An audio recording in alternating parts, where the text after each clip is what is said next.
Coming up tonight, we debut a brand new format for Up for Debate where we bring you an in-depth story told over a number of episodes, and I can't think of a better topic than the one we chose. Let's dive right in.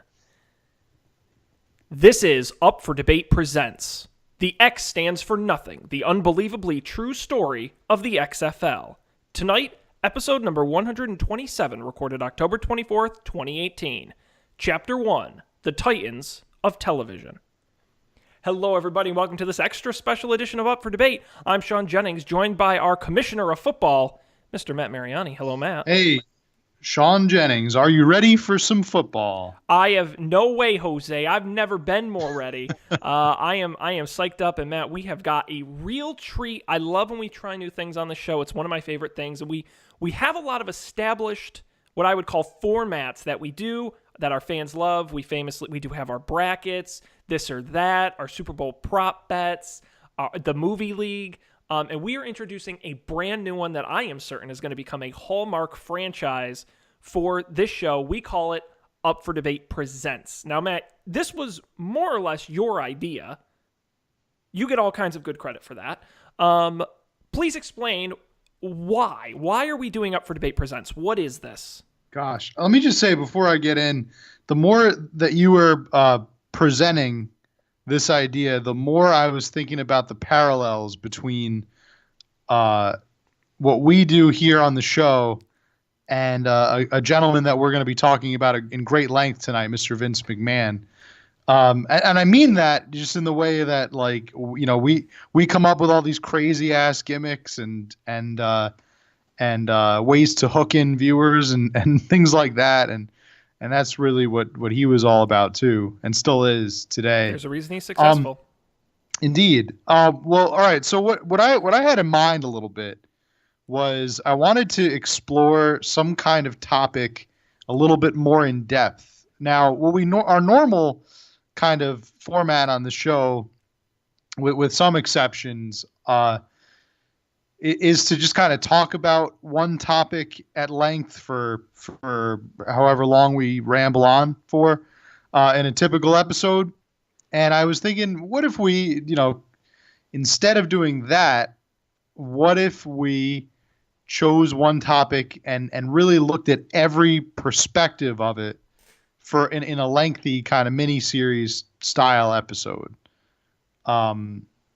Originally, I thought maybe we could do some kind of spin-off podcast with this, but at the end, I mean, we're going to try it this way. We're gonna roll with it. We're gonna kind of attach it to our podcast for this time, and we'll see how it works. Well, you got to remember, Matt. I'm looking forward to it. We've already spun off one successful podcast off of this show.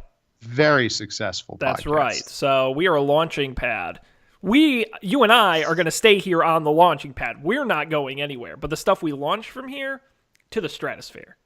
Absolutely. And I think Up for Debate Presents is that gold standard that we will set for ourselves. And I'm with you, Matt. I love the idea that we just get really in-depth and we spend a lot of time on a given topic and really educate and inform and tell a story, which is what I'm very excited about. We are planning roughly 6 parts to this series going forward. This is the first, and I think we've got some great stuff ahead. You're not going to want to miss a single second of it. Matt, what is the topic for the very first Up for Debate Presents? Well, Sean, I'm proud to announce that we will be discussing the XFL. The what? Well, you've heard of the NFL, right? I believe so. Well, so there was this league in the early 2000s that was called the XFL. It was formed by none other than gentleman we mentioned before, Mr. Vince McMahon, who is the CEO of the World Wrestling Federation, right? Well, at the time, yes. Now the World Wrestling Entertainment.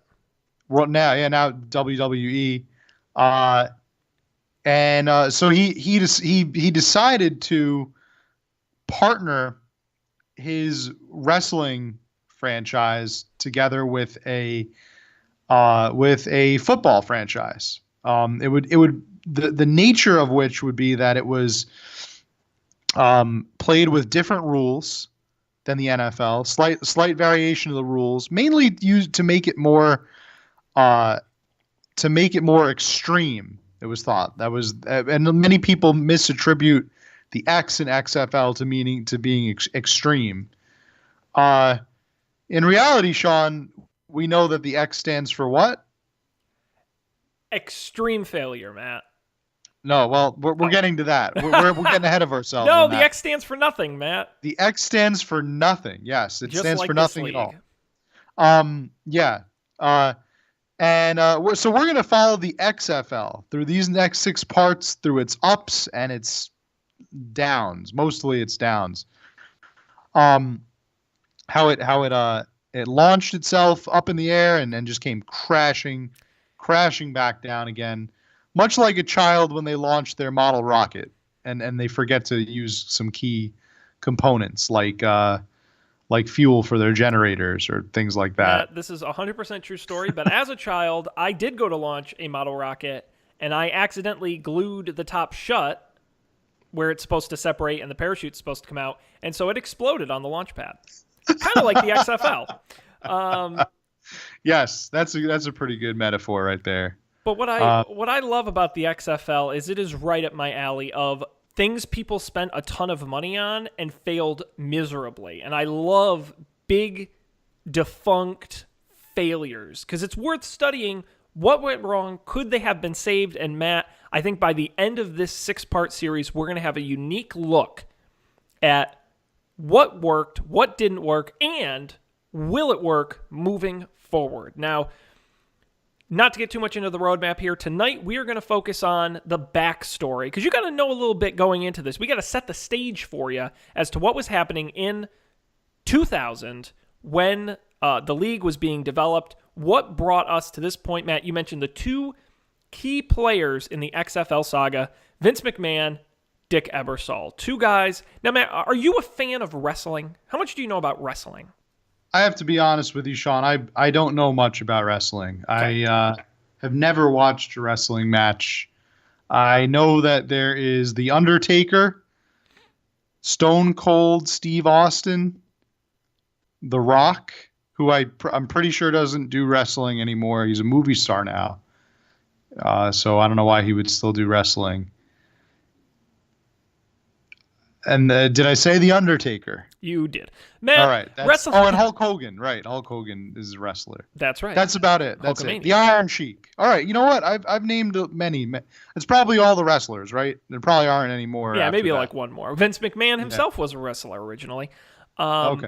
You know, the history of WWF, as it was known at the time, plays a big part into where the XFL came from. Now, wrestling had obviously been around for a long time. Fun fact, the first televised wrestling event took place in the 50s, if you can believe it, back on the Dumont television network when that existed way back. Yeah.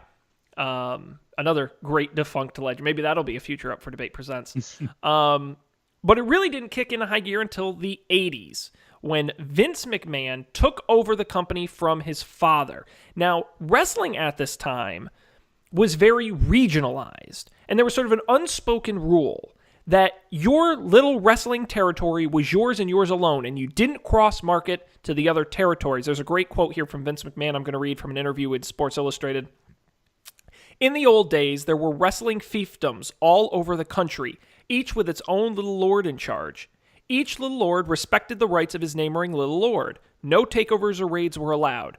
There were maybe 30 of these tiny kingdoms in the U.S., and if I hadn't bought out my dad, there would still be 30 of them, fragmented and struggling. I, of course, had no allegiance to those little lords. So this was Vince McMahon.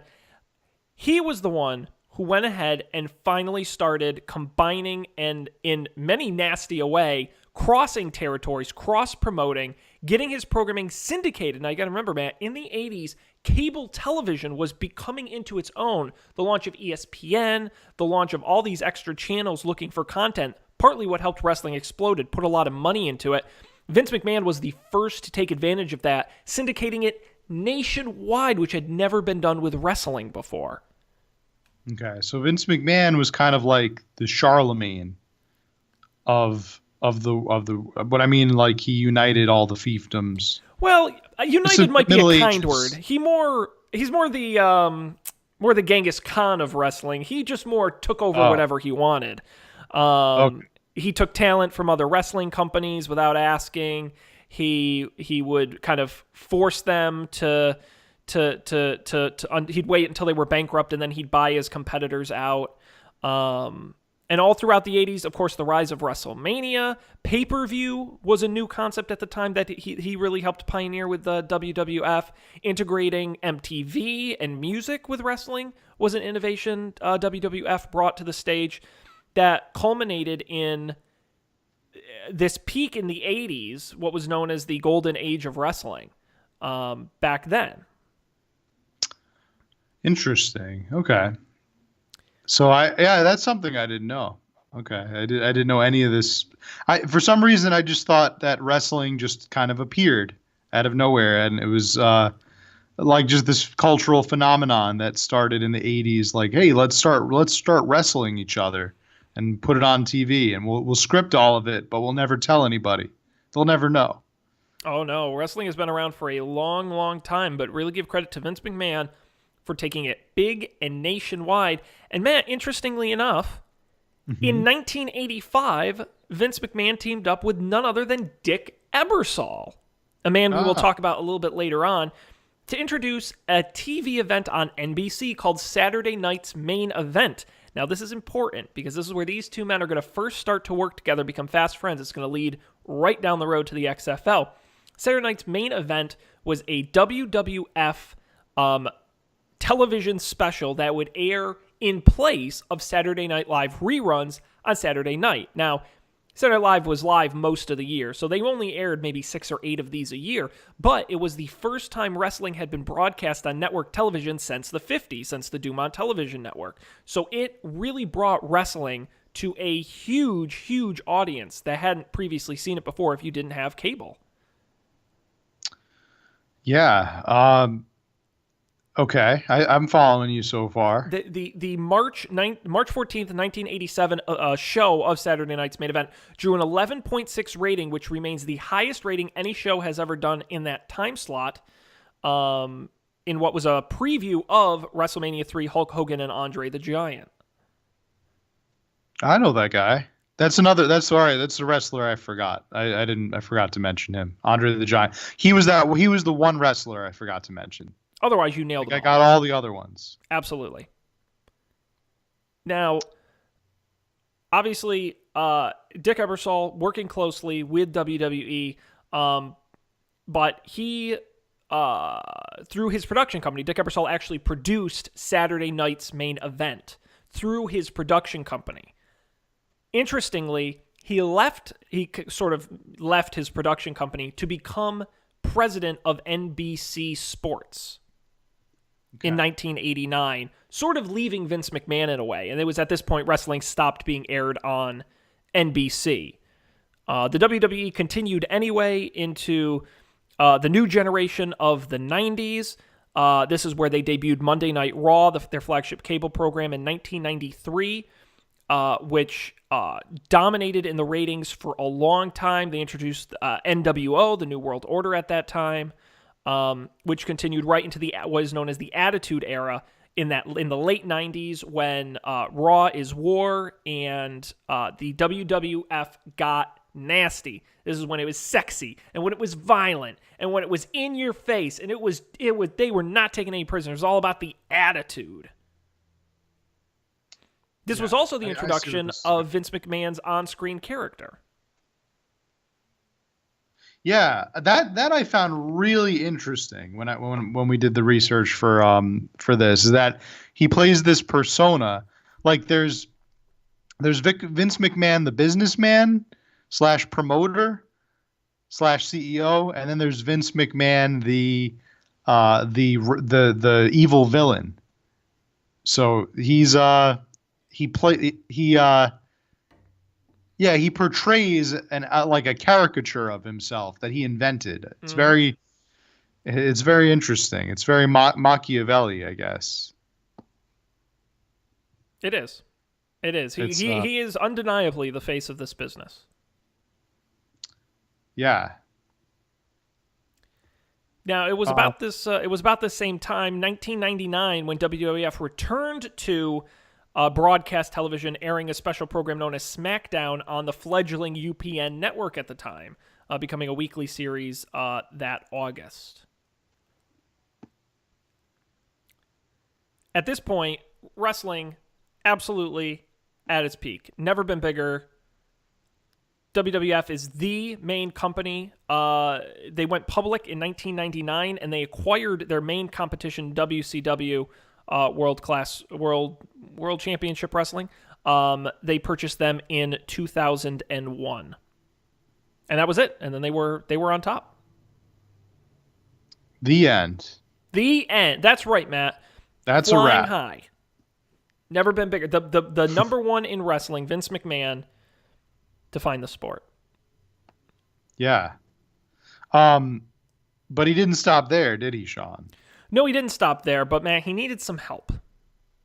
Let's talk about another titan of industry. His name, Richard Ebersol, better known as Dick Ebersol. Actually, his real name's Duncan. I didn't know Dick could be short for Duncan. Why wouldn't he just keep that? Why not just keep Duncan? Because I think that's a cool name. Duncan, I think Duncan's a cool name. It is, but saying Duncan Ebersol is a mouthful. That's a tongue twister. Well, Sean, whenever I think Duncan, right, I think of two things, and they're both wonderful. Sure. Dunkin' Donuts. Yeah. Now today, I guess, just Dunkin'. Just Dunkin'. And the second thing is Duncan Hines. Great Dunkins. Delicious, delicious cakes and baked goods from Duncan Hines. That's those two things I think are great. Yeah, those are wonderful. Those are the only Dunkins. Yeah. Yeah, but those are two really. They're great. Talk about titans of industry right there. Titans of my heart. Why hasn't there been a Duncan Hines Dunkin' Donuts collaboration? You know what? I really don't know. That's really worth looking into. We'll help you. Call us. We'll make it happen. Yeah, they're due, I think. Yeah, man. A mashup made in heaven. Absolutely. Dick Ebersol. Most people don't know his name. Dick Ebersol. I think a lot of people know who Vince McMahon is. I don't think a lot of people know who Dick Ebersol is, and there's a reason for that. It's because he's an executive. Okay. Wasn't always an executive. Came on, he studied television, big fan of television all throughout his life. In 1974, he joined NBC as director of weekend late night programming. The next year, he teamed up with Lorne Michaels and conceived a little show you may have heard of called Saturday Night Live. Saturday Night Fever? No. Incorrect. Try again. Saturday Night Live. Although, as it was known at launch, NBC's Saturday Night. They didn't have the live in there. And that shot him right through the roof. Saturday Night Live, even in its first season, a massive rating success on Saturday night, where previously just crap had lived like wrestling and things of that nature. At 28, he was named vice president of late night programming, the first ever vice president at NBC under the age of 30, where he continued to work for a number of years, a very successful at a young age. He returned to SNL in 1981 as executive producer of the show and was there through 1985. This was a span where Lorne Michaels actually stepped away from the show with a little bit of infighting and controversy, and Dick Ebersol had to step in and take over. That's when Eddie Murphy came on the show right around that time, and hired some established comedians. Billy Crystal, Martin Short were on there for a little while as well until Michaels came back in 85. Okay. Shortly after that, after he left SNL, he stuck around for a few more years. He was senior vice president of NBC News for a little while. He became president of NBC Sports in 1989 and was chairman of NBC Sports Olympics in 1998. And Matt, interestingly enough, NBC Sports, okay? NBC in the 80s was a ratings juggernaut. Cosby Show, Cheers, huge ratings for NBC at this time. They were number one. Wouldn't be number one again until the 90s, but were number one in the 80s. However, they had no real sports properties in the 80s. they had baseball and they had football, and that was it. And baseball actually went to CBS in the late 80s. So at that point, they only had football. NBC Sports was on its last legs. Dick Ebersol comes in. He brings in the NBA in a 4-year deal right at the time Michael Jordan is coming into the league. Basketball never gets bigger than it was at that point. It explodes. NBC is broadcasting it. Big for NBC. Fun fact, Michael Jordan never played in the XFL. No, he should have. I think he would have. I think he missed his calling right there.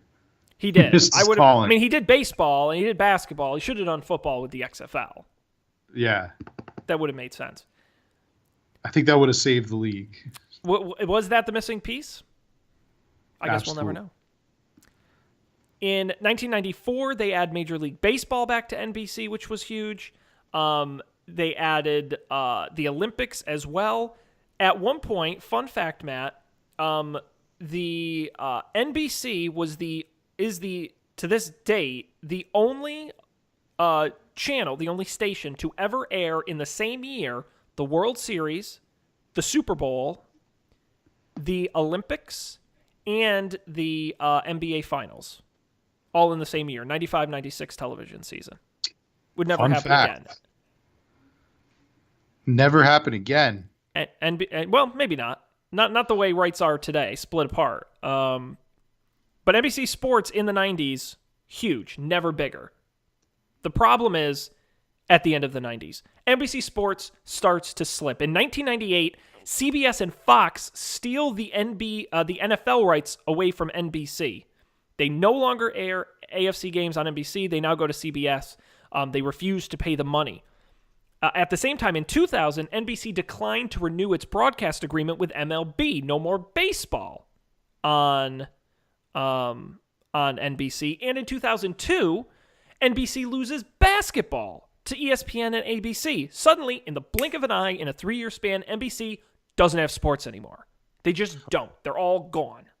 No more sports. Boom. Sad times for the Peacock. Not great in NBC Sports. And the reason I mention this, Matt, this is all important backstory when we get to the spot where both WWE and NBC Sports are as we enter 1999-2000. You have got wrestling at its peak. Never been bigger. Vince McMahon cannot be stopped. At the same time, you've got NBC Sports, led by Dick Ebersol, a legend in the industry, at this time named the most powerful man in sports television, looking at a station with no sports.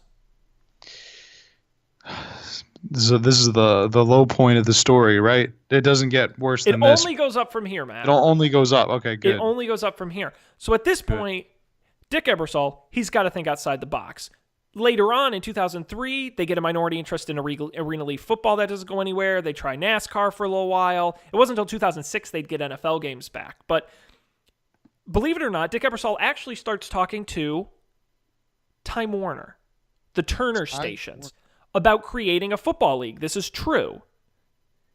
Outside of Vince McMahon, ignore Vince McMahon for a minute here. Dick Ebersol is having conversations about starting a football league. They're mad at the NFL because they think the NFL is a monopoly. They think the NFL has a mediocre product, and the NFL isn't played year-round like some of these other sports. You know, today, Matt, the NFL is kind of a year-round activity when you include the combine and the draft and preseason and training camp and all these sorts of activities that go with it. But back in these days, you know, it was maybe August to January, and you had half the year with no football, unlike baseball or hockey that basically plays all year round. Yeah. I think what Vince McMahon was trying to tap into here in this moment, because this is really the inception of the concept that would go on to become the XFL. And from what I've read and researched about this, I have a theory that Vince McMahon, what he intended to do with this concept was appeal to the populist sentiments of like middle America.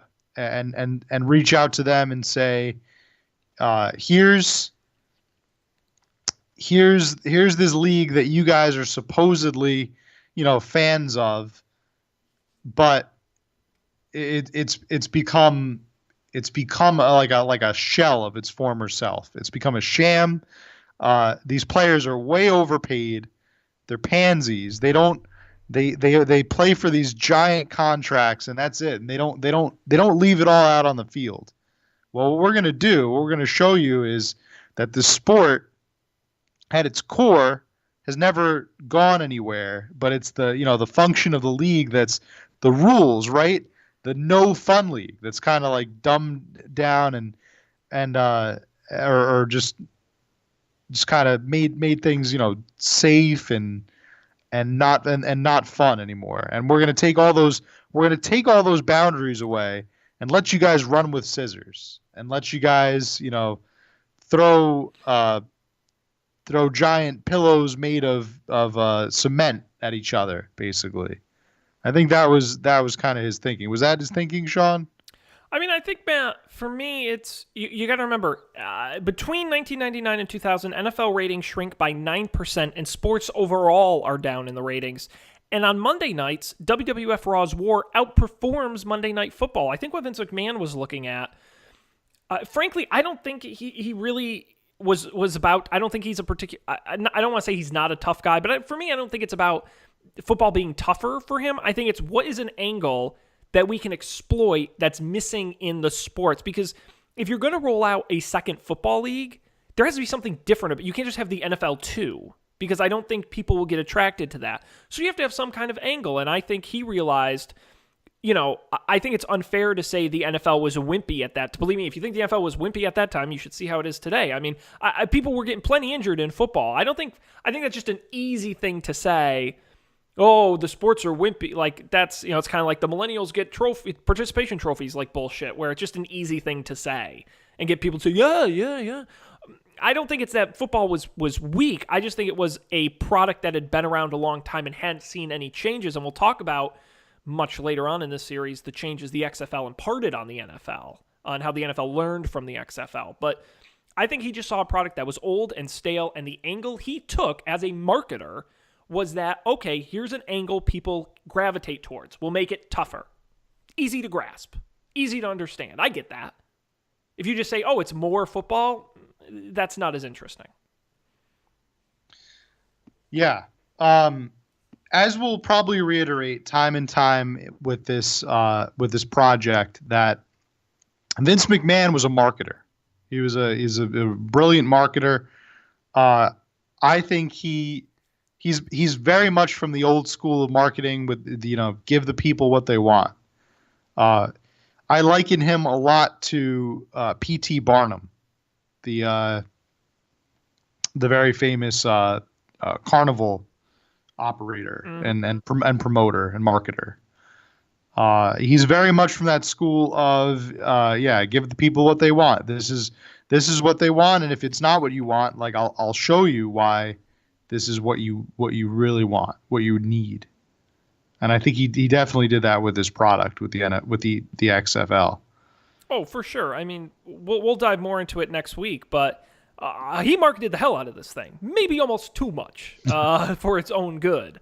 It was very clear what the XFL was going for from day one, and it is interesting how to compare and contrast it against the NFL. Obviously, its main competitor. Now, fun fact, Matt, Vince McMahon's original plan was, believe it or not, to purchase the entire Canadian Football League and move it south to America, which is bananas. Yeah.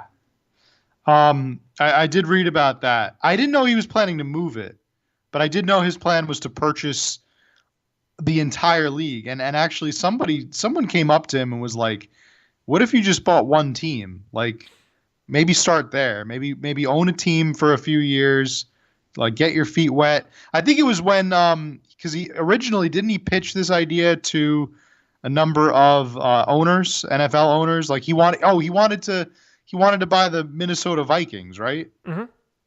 Right. So he set out to purchase the Minnesota Vikings, and the owners like laughed at him, basically laughed him out of the meeting. And that's when he went home. Do I have the chronology right? Then he went home, and like that was when he's like, well, I'll buy the entire Canadian Football League and I'll show him. Yep. I'll buy the whole league and I'll. So it all kind of started with him being made a mockery of for his idea. Yeah, well, for his dream. Now, this might be going way too far, but I when I first learned that, the instant connection I made was to the 2000. And I just feel like I need to mention this because I think there will be people out there that agree with me. Sure. I felt like this was a good parallel to the 2008 or 2007 White House Correspondents' Dinner, where it couldn't have been 2007. I guess it must have been. Yeah, it was probably like maybe even the 2010. I don't know. It's the one it's become very infamous. Right? It's the one where Barack Obama is making a joke about Donald Trump, about how he will never be president, and how he's basically making a mockery out of him while he's sitting there in the audience, and he is not laughing at all at this joke that's being made. And I have a theory that right then and there is when the gears started to turn, and he started to set this plan in motion. Like, well, I'll show them all. You know, it's like in those movies where like the character has that I'll show them all moment, and then he goes home and starts plotting and planning, and I think that this was that was Donald Trump's I'll show them all moment. I think this is Vince McMahon's I'll show them all moment, is when he gets laughed out of the owners meeting of the NFL. Well, it's interesting that you bring that up. The parallel I would make is extremely funny, quite related to yours. And I'm going to mention the USFL many times throughout this series, another defunct football league from the 80s, played 3 seasons. Back in the 80s, real estate developer Donald Trump wanted to buy into the NFL. The NFL owner said, absolutely not. So what did he do? He bought a team in the USFL with plans to merge it into the NFL to get his NFL team. And he drove the USFL right out of business. So extremely similar. Vince McMahon wanted to play with the big boys. They said no. He said, fine, I'll just do it myself. And that's how the team, that's how the idea started. Yeah. Like I said, at the same time, NBC was looking to create a football league of their own with Time Warner. Interestingly enough, when the XFL was announced on February 3rd, 2000 at the WWF restaurant in Times Square, which I find is a nice little note there, they didn't have a TV partner. They had no partner. They had nothing. They literally just said, we're going to do it. 1 year from today, on February 3rd, 2001, we're going to kick off with an entire 8 teams, an entire football league. Can't tell you anything about it. Don't know where you're going to be able to watch it. Don't know what the teams are, who the coaches are, the players are, where the teams are located. We don't have any stadiums. We don't have anything. We just have an idea. And that great red and black football.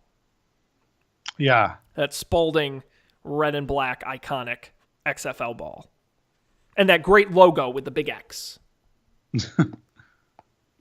Yeah.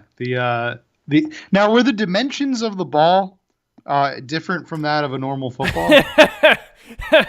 That's a really good question, and I tried to look it up, but I could not find an answer. I don't think so. I want to say that it's exactly the same as a regulation football, because if anything, it would probably be bigger. I would assume. Yeah, you know what? Just purely going off of Vince McMahon's psyche, I'm going to say that it was definitely bigger than the NFL ball. I'm reading an article. More inflated with hot air, if you know what I mean. Or inflated with more hot air. Literally, I'm reading an article all about the ball, and in here, it keeps saying about how the ball is special because it's black and red, but nowhere in here does it say it's any different. Yeah, I don't know if that would have been something that was really important to them. I mean, there were a lot of things that they probably should have done that weren't done. So maybe this is just another oversight. Maybe. I mean, like something as simple as naming your championship game was a was an oversight that they never really put any thought into. So maybe the size and dimensions of the ball were kind of like that. I will say that the black paint, on the ball, when the ball even got slightly wet, it would start rubbing off and make the balls extremely slippery and nearly impossible to catch or throw effectively. That's why in the first couple weeks you saw so many fumbles in the rain. They actually had to sandpaper the entire ball to make sure it wouldn't slip out of people's hands. That's a fun fact. Yeah. To know that. Yeah. It's an iconic look. I think they should have just greased the ball. They should have, before every game, they should have just dipped it in grease and like butter, made it slipperier. A little That more, would have made the that opening scramble a lot more interesting. Yeah, made it a little more like a little more rugby-esque, where you got a lot more of the passing and the ball kind of moving all over the place. Yeah. Could be interesting. Yeah. Yeah, so, they announced the league. WWE Entertainment announces the league. And right after the announcement, Vince McMahon gets a phone call from his old pal Dick Ebersol at NBC and says, "Buddy, we want to televise your games." And they enter into a 50-50 joint venture between NBC and WWE. They each own 50% of the league. They each put up $50 million. Total of $100 million. The plan to televise the primary games on NBC, secondary games on both UPN and the cable station that's now Paramount Network, was before Spike TV, and before that TNN, when it was TNN, televising 3 games each week nationally across those 3 channels. Should I have been more surprised about when that news was announced? Should I have been? I mean, I feel like I should have that should have elicited like much like a major network is signing on for this plan. Oh, it was a big deal. It's kind of half-baked, like not well thought out through at all plan. And obviously the first alarm bells that I think rang were that they wanted to start right away. They wanted to start like that year, which meant that the players only had a very small amount of time. I think a handful of months, really, a couple months to practice and gel and start gelling with each other as teammates, getting to know each other, very like a month or two, and then they would be starting the season. Yeah, I mean, definitely not well thought out. Like I said, they announced it with no plans whatsoever. They barely had teams 6 months before kickoff. It wasn't well thought out at all. No doubt about that. Yeah. I'm starting to think that maybe this isn't such a good idea, Sean. But, I mean, credit where credit's due. There's a great... we should mention... I forgot. We were supposed to mention this off the top, and we didn't. Shame on me. Most of the research we're doing for this series is based off of a book called Long Bomb by Brett Forrest. It's a great read. I recommend everyone go check it out. It's on Amazon. You got to get a used copy. It's out of print, but that's okay. Do it. It's a great read. I'm going to be reading little quotes from the book as we go through these. But, it mentions here, and I was talking about this a little bit earlier, NBC, big ratings juggernaut in the 80s. Again, big hits in the 90s with Seinfeld and Friends. The problem is, by 2000, they were on the downslide. They were no longer popular. At that time, Survivor was the most popular show on television. Who Wants to Be a Millionaire was on top. NBC was lagging heavily in the ratings, and there's a great line in the book here, quote, "What did NBC have to lose? If McMahon's XFL worked and worked big, it could deflect Survivor and maintain NBC's place in the weekly ratings battle." And I think that's a fair point. I think, you got to remember, NBC doesn't have a ton. Really, the only thing NBC has to lose, and Bob Costas is a very funny piece of this story and as to how strongly he fights for the NBC name. All NBC has to lose is their reputation. Financially, $50 million isn't going to make or break them. their ratings aren't necessarily going to get worse, and they're putting them on a Saturday night where there's no competition on NBC. They were airing just junk there before, so why not try something? So, when you've got nothing, you've got to try something. Fair enough. And also, you mentioned before they were in the scramble to get back into the sports business. They had lost the NFL. They had lost the baseball, basketball. They had lost everything. Yeah. And imagine if the XFL had been a success. I mean, we would have hailed him as a genius, I mean, it's one of those things where on paper, this is a really intriguing idea. The only issue is you got to put your faith in Vince McMahon and World Wrestling Entertainment. Yeah.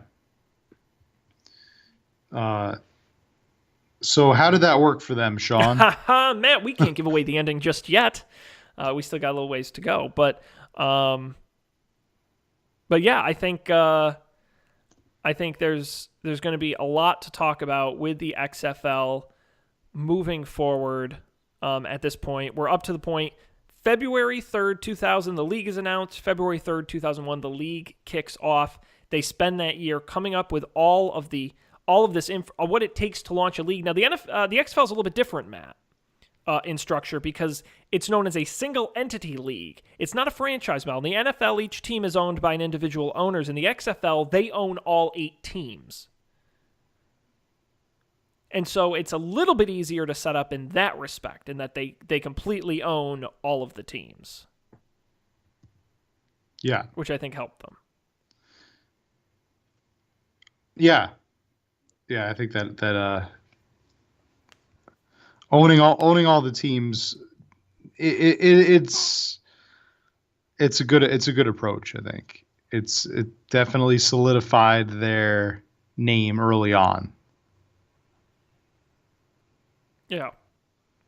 Yep. So, Matt, as you mentioned, this league announced its main theme, because I want to talk a little bit about the sort of promotion of the league a little bit as we near the end of this episode. But this league, as you mentioned, the extra fun league, Smash Mouth football. This is not your daddy's football. None of that pansy NFL stuff. We're tough. We're rumble. You saw the commercials. I know we've both looked on YouTube, seen those commercials where they show the guys tackling a Mack truck, and you see the wrecking ball coming in and hitting a guy, and I mean, boom, bombs are going off. I mean, this is wrestling style production of a football league saying football has never been tougher in the XFL. Right. This was so overmarketed, but. I guess it had to. I mean, I think you had people that were going to tune in out of curiosity anyway, and they left just enough mystery for you to wonder, how is this different from the NFL? They kind of hinted a little bit. They teased some of the rule changes, right, in the commercials. No fair catch. No. It was like the quarterback is no longer safe or something like that. Paid to play, paid more to win, things like that. Paid more to win. Yeah, exactly. So they teased a lot of the rule changes early on. How do you think this affected viewership? Do you think that this kind of marketing, this kind of advertising, did it bring more people to the table, or would it have been the same either way? I mean, look, you got to remember, if you're in the marketing department at NBC, right, you've got 2 issues. One, the league doesn't exist. You don't have footage of any of the teams. You don't even have the names of the teams. You don't have the names of the players. You don't have the names of the coaches. You barely know the cities they're playing in. So it's not like the NFL. You can't. What are you marketing? You literally are starting from ground zero. You've got nothing, right? So that's problem number 1. Problem number 2 is your goal is not to get people to watch for 16 consecutive weeks. Your goal is to get people to tune in for kickoff of that first game. So whatever you have to say on February 3rd at 8 p.m., have your ass tuned to NBC, you're going to say it. And that's what they did. They sold you on that game.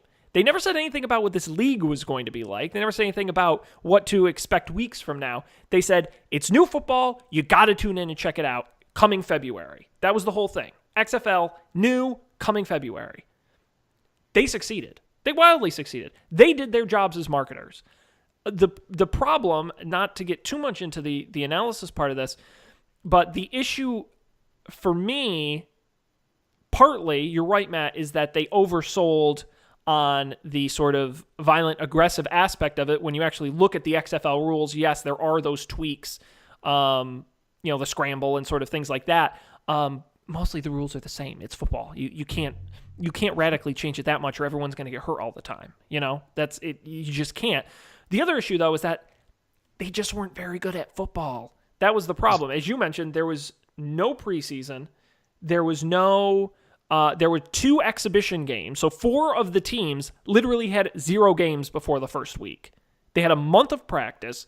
Many of these people hadn't played football in a year or more. Yeah. And so to expect them to come out and play excellent football is moronic. And the XFL the XFL people would even agree and say they just didn't have enough time to get these players ready. Right. And we kind of see that play out. We see that the consequences of that decision play out, at least later in the book, later in the story. I saw it as like these players kind of.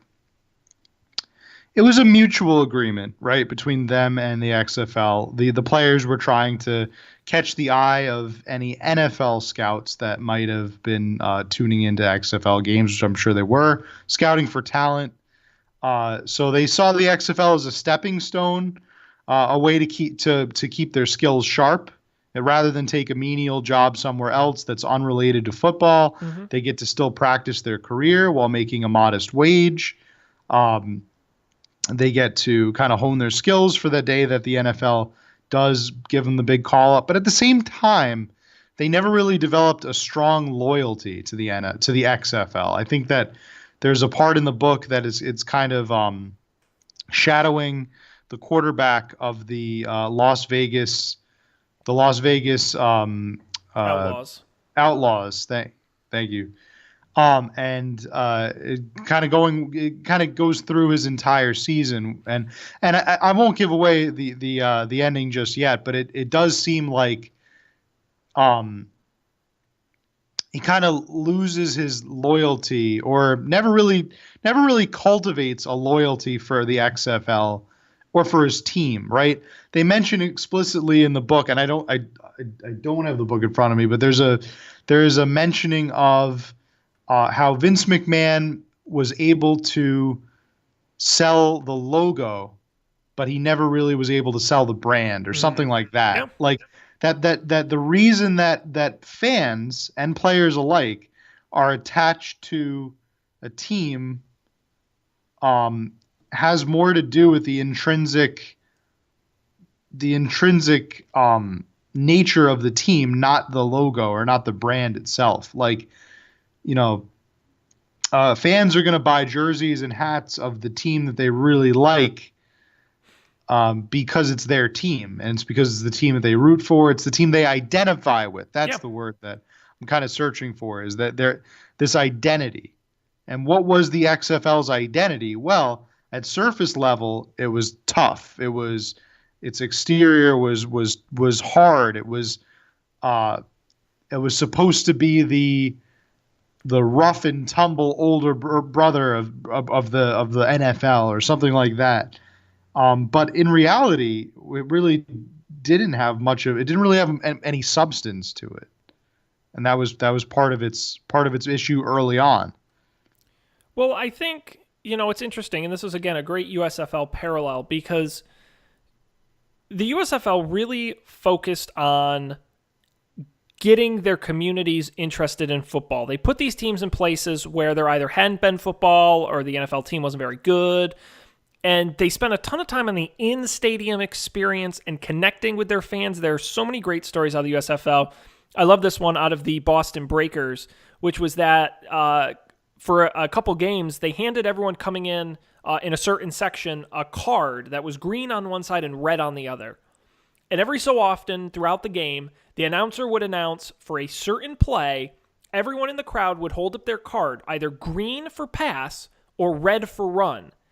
And the coach would look up, and whatever the fans chose was the play he ran on the field. And this is true, and they do it throughout the game. It's a crazy idea. The coach loved it. The fans loved it. The players loved it. because you were doing something different and interesting that was getting people involved and excited. And there are a ton of stories like this from the USFL because that's what they focused on. The XFL really focused on national. They really focused on being big. It was all about the national game of the week. It was never about these communities. God forbid they weren't televised. I doubt anyone gave a shit. It wasn't about how many people were. You'll notice when you read about the USFL, they love to talk about in-stadium attendance. That's their favorite stat to talk about. Throughout the story of the USFL, you always hear in-stadium attendance. For the XFL, it's all about the TV ratings. It's all about the ratings number, the NBC ratings number. Because they didn't care about how many people were in the stands. It wasn't about that. And to me, that's a bummer, and that's a disappointment. Because if you don't you're right, that's how you get longevity in these leagues, especially for a new league, is to connect with the fans.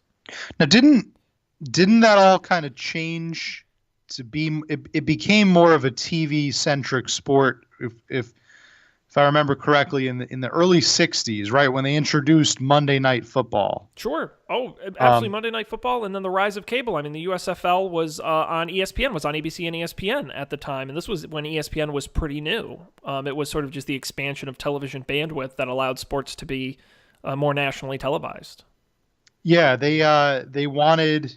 I mean, it said in the book that it was like no matter. It was like we'll always have fans that'll come to the game. The adjustments we made were more for the fat slob at home or something like that. Like the one who watches like religiously watches every week from his couch. No matter what, we'll still draw. People will come to the games every once in a while, but the real target for the XFL was the people staying at home watching the game from their couch. They wanted to develop a real serious loyalty at home watching it on TV. Yeah, you're absolutely right. And that's really and here we've kind of reached the impetus of the XFL. This was their market strategy from this point on to make adjustments to benefit the watcher at home, and basically to give them advantages that even the fans in the stands wouldn't be able to have, right? Like, for example, the microphoning the coaches, microphoning the players, constant reporter interviews on the sidelines after every play, interviews with the cheerleaders. Well, I think credit where credit's due. Skycam, Bubba Cam. The XFL was trying to be different. I mean, credit where credit's due. They could have just gone out and put out the same football product the NFL was doing. They were trying to be different. They gave it a shot. I'm not going to fault them for that. They did not put out the same as football. Now, was it, for me, and I agree with you, Matt, the difference wasn't whether or not it was smash mouth football, because it debatably wasn't it? I don't know. But I do think you're right. In certain aspects, they were revolutionary. And I think in certain aspects, they did do things differently. But again, it just circles back to me, the stats we were talking about earlier. At this time, people were not watching sports as much. We're talking about the rise of reality television. We're talking about the expansion of cable and the rise of the internet. And it was just a low point for sports. And so you can look at the XFL in one of two ways, right? You're glass half empty, glass half full of, well, the XFL is going to come in and save sports, or the XFL is going to end up like the rest of sports and nobody's going to watch it, right? Why aren't people watching sports? Is it because sports are boring and the XFL will fix it? Or are people not watching sports because they just don't give a shit about sports, whether it's the XFL or not?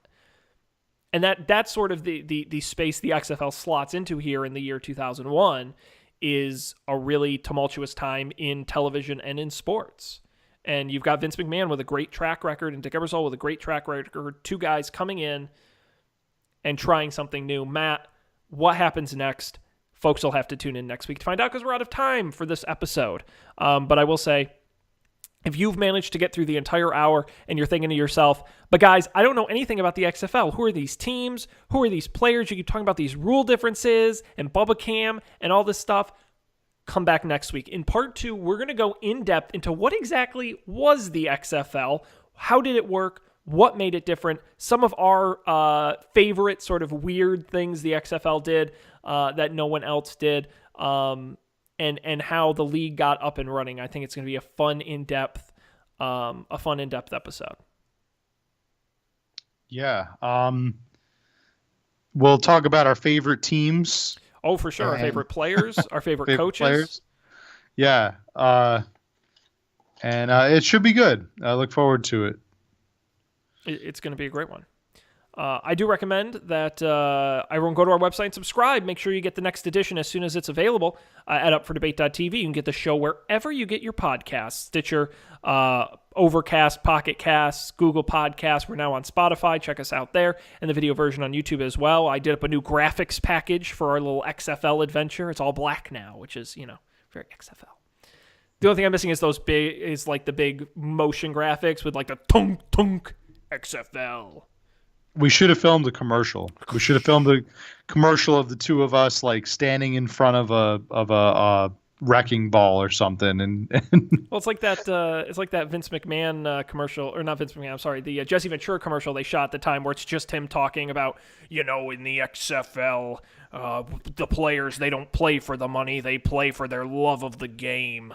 The defense plays defense, and the offense plays offense, and in the XFL. We need to shoot one of those. I agree. I also want to quickly mention, of course, you can follow us at UpForDebateTV on Twitter and email us upfordebatetv@gmail.com. If you've got thoughts on the XFL series, let us know. We want to hear. Let us know if you were a big fan of the XFL back in 2001 when it was around. Who was your favorite team? Tell us a favorite XFL memory. We'd love to share it on the show. But that's going to do it for this week. So, Matt, any last thoughts? Yeah, just to piggyback on what you were saying, if you let us know if you were a fan, let us know if you have any XFL merch that you're proud of. I'll make a deal. The first person to send us a picture of them wearing or with their XFL merch, they'll get some Up for Debate merch. We'll send you an Up for Debate t-shirt. How about that? First person to either tweet at us or email us. There you go. We want to see your XFL love. Good incentive, yeah. Your Tommy Maddox jersey, or your, of course, your He Hate Me jersey. That's probably the most common one out there. I have to imagine that was the best seller. Yeah, I would probably think so. He Hate Me. Yeah, you could use the hashtag Bring Back the XFL if you want to be topical. Yeah.